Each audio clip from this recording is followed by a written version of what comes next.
Undergraduate research is one of the best things you can do as an undergrad, but only if you go about it the right way. So many people make the mistake of treating undergraduate research as this box that you have to check. Just doing undergraduate research, showing up to the lab just to kind of get that line on their resume, right?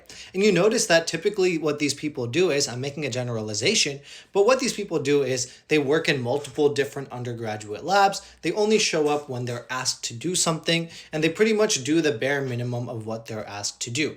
However, if you do that, you'll be fine. Nobody's going to be upset with you, but you're not going to make the most out of your undergraduate research experience. The undergrads who do the best in research, right? And I'm saying this as someone who has mentored many different undergraduates. There are definitely a few who stick out the most as the most competent and the best ones, the ones who get the best opportunities out of this experience. And it's the ones who have this specific mindset.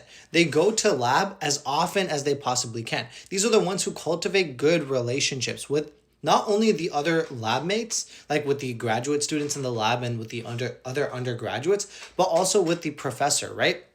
Because if you think about it, you're an undergrad, right? You are still in your training phase. You're almost in an apprenticeship, right? When you're an undergraduate working in a lab, you are not the expert. You're kind of learning, right? So the best thing that you can do, right, is like you can contribute a little bit, but most of the contributions are not going to be coming from you, at least the intellectual contributions, right? The graduate students, the PIs typically do most of the intellectual contributions, but what the undergraduates typically contribute is their time, their labor, things like that.